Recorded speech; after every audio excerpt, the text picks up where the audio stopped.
Hello, I'm Dr Annalene Weston, Dentolegal consultant at Dental Protection. Welcome to RiskBites, a series of podcasts created specifically for dental practitioners in Australia.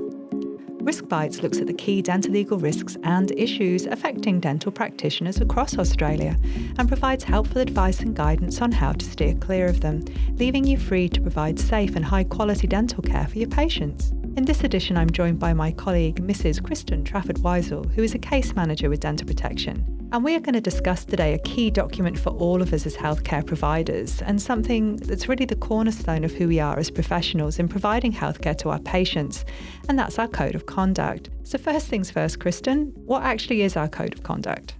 Thanks, Annalene. Well, the current Dental Board of Australia Code of Conduct that we have in force came into effect on the 29th of June 2022. And this is a shared code of conduct that actually applies to registered health practitioners in 12 professions. The code sets out the National Board's expectations on professional behaviour and conduct for practitioners registered in those professions and was developed by those 12 national boards under Section 39 of the national law. So the primary purpose is to protect the public by assisting and supporting practitioners to deliver effective, regulated health services within an ethical framework. Fantastic. So what does that actually mean? So put simply, the Code of Conduct is the principle-based document that gives important guidance to us practitioners about what the National Board's expectations are on our professional conduct in numerous areas, supporting us in our practice with good patient care at the very core. Great. So this is the expected standard for our professional conduct, or our professionalism, if you will. Yes, that's right. As a profession, the expectation is that we have some fundamental values and qualities that embody who we are, and these values underpin our code of conduct. Some examples are a belief that good practice is centred on our patients, and that we endeavour to treat each patient as the individual that they are and be culturally aware and respectful of our differences, whether that be gender, sexuality, age or beliefs. The example of effective communication underpinning every aspect of good practice, which is imperative in our treatment of patients. That practitioners must be ethical and trustworthy people, and that we have a responsibility to protect and promote the health of individuals as well as the community. Another quality that practitioners are expected to have, which is fundamental to our personal growth, is the ability to look inside ourselves and reflect on our knowledge and skills, to evaluate whether we're practicing safely and keeping up to date, and conversely, the ability to recognise and work within our limits and be committed to the safety and quality of the healthcare that we provide. That certainly is a well-rounded list of values and qualities, and something I'd like to think that any person, whether personally or professionally, would be quite proud to strive for. Yes, I think so too, because that's what we're really considering when we're talking about the Code of Conduct, isn't it? It's about the type of person or the type of professional that we're striving to be. That same standard that we would want any professional to demonstrate if they were treating our family or loved ones. A really important point to remember, I think. So, Kristin, if these are the professional values and qualities that we're looking to embody, how does this translate across our principle-based code of conduct? I guess, firstly, what are the principles? So the values we just touched on underpin and are further expanded on in the guidance, with the code being based around 11 principles: putting patients first, Aboriginal and Torres Strait Islander health and cultural safety, respectful and culturally safe practice for all, working with patients, working with other practitioners, working within the healthcare system, minimising risk to patients, professional behaviour, maintaining practitioner health and wellbeing, teaching, supervising and assessing, and ethical research. Yeah, I think we would all agree that that is a pretty extensive list. It certainly is, and that's why we said that this document really is all-encompassing and consequently the core of who we are as health professionals. I understand what you mean, though. We may think that understanding this may be a daunting prospect in that some of these principles sound pretty huge in their context. So helpfully the board has actually developed some additional resources to assist. And we're going to touch on those later. Though I thought in the first instance, you might like to briefly step through the principles. Yeah, I think that sounds like a great idea.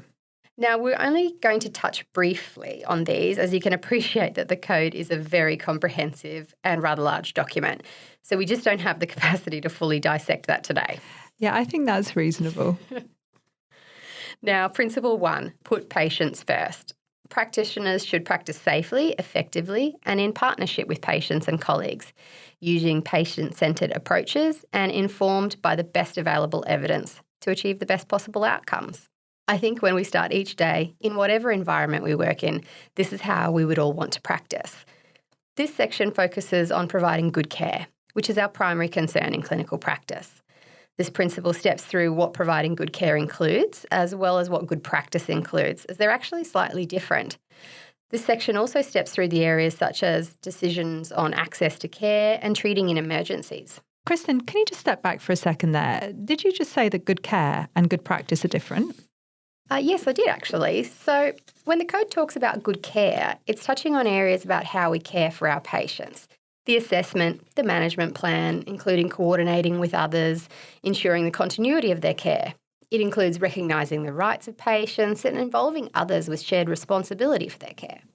Good practice, however, focuses more on the nitty-gritty of things in terms of how you practice, your training, your records, communication, alleviating symptoms and distress of patients, and the treatment you provide and the products you use being evidence-based. Okay, so that makes sense. Continuing on with Principle 2 then, please. This is something I'm quite interested in as someone who's not born and raised in Australia. Yes, so Principle 2, Aboriginal and Torres Strait Islander health and cultural safety. So the practitioner should consider the specific needs of Aboriginal and Torres Strait Islander peoples and their health and cultural safety, including the need to foster open, honest and culturally safe professional relationships. Yeah, I mentioned it was something I was particularly interested in because as someone who wasn't born in Australia, I don't necessarily have an inherent understanding of this. So it's good that there's some guidance around it. Yes, so one of the values of professionalism is about recognising patients as their unique individuals. And this principle focuses on ensuring that culturally safe and respectful practice to support the rights and dignity of Aboriginal and Torres Strait Islander people and colleagues. Now, Principle 3 expands on this further with the principle of respectful and cultural safe practice for all. Respectful, culturally safe practice requires practitioners to have knowledge of how their own cultures, values, attitudes and assumptions and beliefs influence their interactions with people and families, the community and colleagues. Practitioners should communicate with all patients in a respectful way and meet their privacy and confidentiality obligations, including when we're communicating online. So this principle discusses cultural awareness, which carries all the way through to end-of-life care. It expands further to encompass the importance of effective communication, as well as confidentiality and privacy expectations, directing us to additional complementary guidance on areas such as social media. Yeah. Now, Principle 4 then, Kristin, working with patients. This one's going to have quite a bit of information in it, isn't it?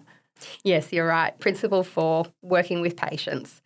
So this focuses on the importance of basing relationships on respect, trust, and again, how effective communication enables practitioners to work in partnership with patients. It also encompasses our obligations to maintain effective and professional relationships with patients and provide explanations to enable patients to understand and participate in their care. This is certainly the cornerstone of what we do as healthcare providers, working in partnership with our patients, and touches on important areas of consideration on patients with additional needs, such as children, and also dealing with relatives and carers. It discusses areas that we address regularly here at Dental Protection, such as adverse events, open disclosure and complaints, as well as areas that we receive a lot of questions on, such as informed consent, professional boundaries, and ending professional relationships, whether that be with patients or with practices. Yeah, we take a lot of calls about those issues, of course. So the flip side of Principle 4, straight into Principle 5, working with other practitioners. Yes, and interestingly, this principle is something that is really important to consider, in that by having good relationships with our colleagues and other practitioners, it in turn strengthens the practitioner-patient relationship, with collaboration, delegation and referral actually enhancing our patients' care. This principle focuses on respect for all of our colleagues and other practitioners, the importance of teamwork, collaboration. And further than this, the code also clearly sets out the absolute lack of tolerance for discrimination, bullying and harassment within the healthcare industry in Australia. Absolutely, Kristin, 100%. Now, moving along to Principle 6, working within the healthcare system. This principle touches on practitioners' responsibilities to contribute to the effectiveness and efficiency of the healthcare system, using resources wisely, as well as health advocacy and public health. Principle 7, minimising risk to patients. The code expects that we put patient safety, including cultural safety, first. Practitioners should minimise the risk by maintaining their professional capabilities through ongoing professional development and self-reflection, and understanding and applying the principles of clinical governance, risk minimisation and management in practice. So this principle recognises that minimising risk to patients can be twofold. Firstly, in terms of the systems and protocols that we have in place to reduce errors and improve our patient safety, as well as individual practitioners' performance. So whether that's ensuring that your education is up to date with current contemporary practice by meeting our CPD requirements, or even sometimes it may be even more basic than that. What about looking after ourselves? Dental protection has some great resources on burnout, and we often touch on the concept of HALT, or hungry, angry, late and tired. How can we be expected to care for others if we don't first care for ourselves? Yeah, you know that I'm very on board with that, Kristin. You can't pour from an empty cup. And on that note, if we just fast forward one principle here and jump straight to principle 9, this expands on that concept further, with number 9 being maintaining practitioner health and well-being. That's right, isn't it? Yes, it is. So the code recognises how important it is for practitioners to maintain their health and well-being and a work-life balance. The code recognises that good practice does include looking after your own health, whether that be your physical health, your mental health, because all these things impact significantly on our ability to treat our patients and provide high-quality care. This section also discusses our obligation to look out for our colleagues and sometimes even take action when necessary. Indeed, Kristin, we are, after all, in this together as a team. So we're going to jump back again. Sorry not to follow your list so consistently. Back to Principle 8. Now, Principle 8, another very large section, professional behaviour. So this principle discusses the expectation that practitioners display a standard of professional behaviour that warrants the trust and respect of the community. And this includes practising ethically and honestly. This principle outlines expectations on areas such as reporting obligations, records, giving evidence and conflict of interest, and financial dealings.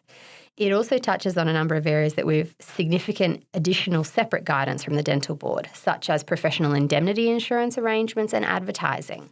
So there's a lot of information packed into this principle. And supporting resources too, which is great. And we're on the home straight now, yeah? Yes, we are. So the last two principles are somewhat interconnected. Principle 10, teaching, supervising and assessing. So the code outlines the importance of supporting, teaching, supervising and mentoring of other practitioners and students in order to help develop the health workforce. And further to this, Principle 11, our final principle, ethical research. Practitioners should recognise that the vital role of ethical and evidence-based research to inform quality healthcare and policy development. So things change and evolve constantly, and the code recognises that to improve the health of the population as a whole, there needs to be a focus on research for the future and to discuss how this can be conducted ethically. So I think we'd all agree, Kristin, that this certainly is quite a comprehensive document, and I'm hoping that those listening can understand why dental protection often refer to it as the cornerstone of everything we do as professionals. Now, say there's someone listening who hadn't really known much about the Code of Conduct or wasn't familiar with it. Where are they going to go now to access this information? So the Dental Board has actually developed a Code of Conduct hub, if you will, and this can be accessed directly on the Dental Board website where all their policies, codes and guidelines are. Yeah, it sits alongside some resources on infection control and resources on record keeping, of course. So they've done the same thing, and advertising too, developed a hub, which is great because there's so much information in this document. It's great to have the supporting resources. But I want to reassure people that when they do review it, I know it sounds huge, but it's not as intimidating as it initially seems.